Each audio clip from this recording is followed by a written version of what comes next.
The command line. For most developers, this is home. It's fast, it's powerful, but it's not smart. What if it was? What if there was a free, open source AI agent?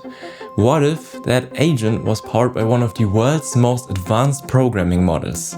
What if all of that lived right inside your terminal?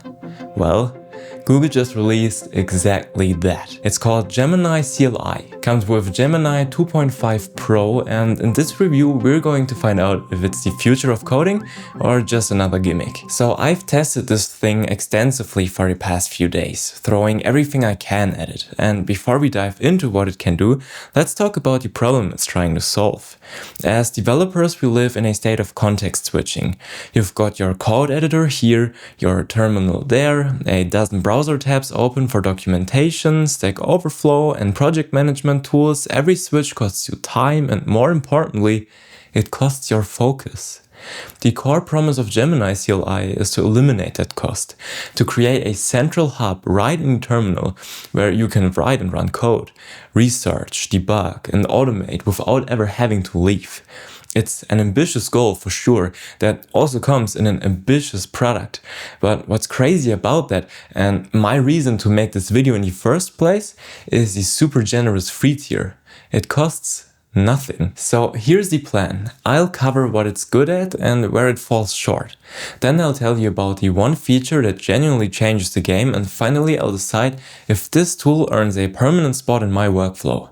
But for now, let's start with a real challenge. Create a classic snake game that runs in the terminal using Python. The game should be controlled with arrow keys and end when the snake hits a wall or itself. I hit enter and now we wait. By the way, this is a non-trivial task. It requires handling user input, managing the game state, drawing to the screen without a GUI, and handling the game logic. It's the perfect zero-shot test. And to clarify, it's more than a chatbot.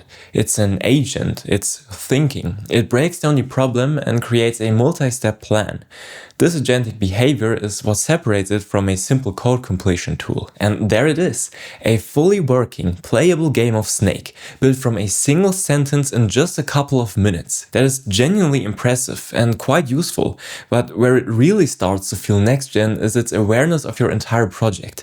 This is where that massive 1 million token context window comes into play. When you start it in a project folder, it scans your local files. This means you can ask it high-level questions about your codebase. For example, I can ask, how does the authentication flow in this project work?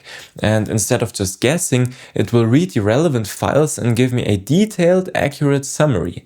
This is incredibly powerful for jumping into a new project or an area of a codebase you're not familiar with. And Google just added a feature that fixes one of the biggest frustrations with command line AI agents. Previously, if an agent needed to run an interactive tool like the text editor Vim or an interactive Git rebase, it would just hang. But now, it fully supports these commands. You can edit files or manage your Git history right inside the Gemini session, and it never loses context. That's a massive quality of life upgrade.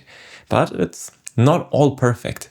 Gemini CLI also has some quirks that can be frustrating. For one, it can be overly cautious and, frankly, a bit theatrical. For a very simple task, it can sometimes present this whole multi-step plan when a single command would have worked just fine.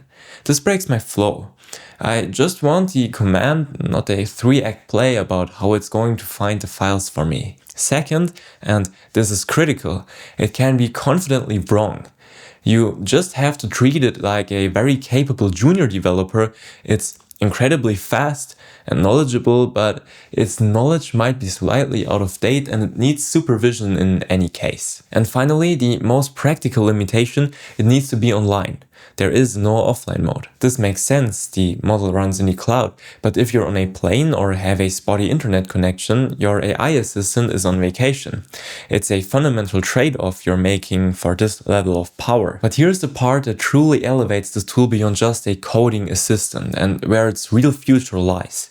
the ecosystem. Google built this to be extensible.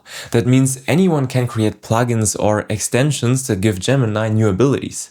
And they've launched with a ton of big name partners already on board. This is a paradigm shift. Think about it. We've spent decades learning the specific syntax for dozens of different tools.